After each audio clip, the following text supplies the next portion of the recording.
Hello everyone, welcome to your very own favourite education channel Jio school. आज हम क्या पढ़ने वाले हैं? तो आज हम क्लास 10th हिंदी की काव्य खंड से एक कविता को पढ़ने वाले हैं। इसका नाम है अट नहीं रही है। यस, ये बिल्कुल यूनिक नाम है इसका, तो इसको हम बिल्कुल यूनिक अंदाज में पढ़ेंगे। और इसके राइटर कौन है? सूर्यकांत त्रिपाठी जी। और जिनकी उपाधि या जिनका उपाधि वाला जो नाम है वो क्या है? निराला जी भी है। चलिए शुरू कर देते हैं। तो ये जो पोइट्री है या ये जो कविता है, ये हमें एक दृश्य को बता रही है, एक नजारे को डिस्क्राइब कर रही है। और वो नजारा कौन सा है? वो नजारा है फागुन का। फागुन मतलब वो वाले महीने या वो वाला जो समय होता है ना, वसंत ऋतु वाला, जब नई पत्तियां आती हैं, नए फूल खिल रहे होते हैं, बिल्कुल हरा हरा होता है सब कुछ, नया नया घास उग रहा होता है ना। तो वो वाला नजारा यहाँ पे हमें बताया गया है। तो कवि ने इस कविता में फागुन का मानवीकरण चित्र प्रस्तुत किया है। मानवीकरण चित्र प्रस्तुत करने का मतलब क्या है कि जो फागुन है, उन्होंने फागुन को एक मानव की तरह देखा है और उसके अंदर वो सारी की सारी क्वालिटीज डिस्क्राइब करी हैं, जैसे मानवों में होती है। ठीक है, तो जब भी हम किसी नॉन लिविंग थिंग को, अजीवित वस्तु को जीवित मान करके या मानव मान करके उसकी कैरेक्टरिस्टिक्स करते हैं, तो हम उसको मानवीकरण अलंकार बोलते हैं। तो यहाँ पे कौन सा अलंकार इस्तेमाल किया गया है राइटर के द्वारा? मानवीकरण अलंकार इस्तेमाल किया गया है। तो कवि क्या कह रहे हैं? कवि कह रहे हैं कि इस ऋतु में पुराने पत्ते जो होते हैं वो सारे झड़ जाते हैं और बिल्कुल नए नवीन जो पत्ते होते हैं ना, वो उगाते हैं। तो बिल्कुल विद्युत छवि दिखाई देती है हमें इस मौसम में या इस महीने में।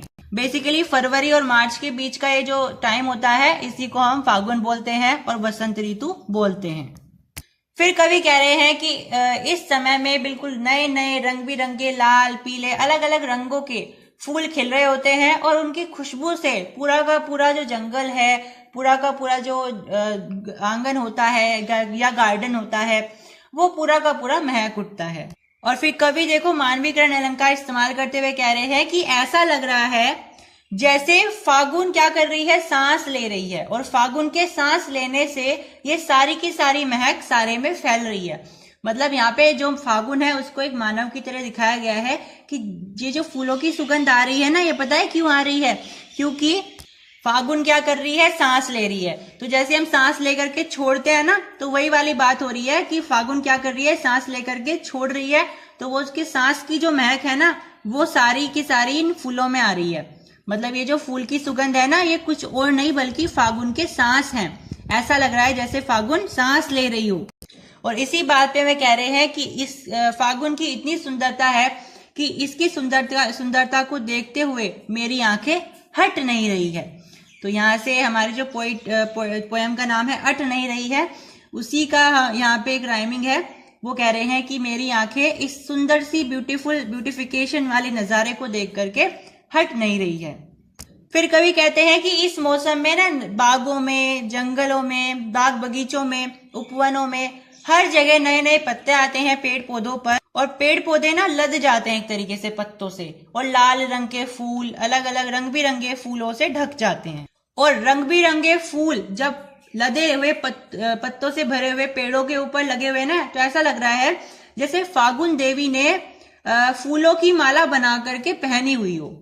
ठीक है, तो यहाँ पे फिर से इन्होंने मानवीकरण अलंकार इस्तेमाल किया है। कैसे इस्तेमाल किया है? वो कह रहे हैं कि जो ये लदे हुए, जो पत्तों से लदे हुए जो पेड़ पौधे हैं ना, इनके ऊपर जब लाल रंग के फूल खिले हुए हैं, तो ऐसा लग रहा है जैसे फागुन देवी ने लाल रंग के फूलों की माला बना करके पहन रखी हो। तो बेसिकली ये जो लेसन था या ये जो पोइट्री थी, ये हमें फागुन जो मौसम होता है, वसंत ऋतु का जो समय होता है, मार्च और फरवरी के आसपास का, उसकी ब्यूटिफिकेशन को बता रहा है कि वो इतना सुंदर नजारा होता है। And that's it. ये पोएम हमारे यहाँ पे खत्म होती है।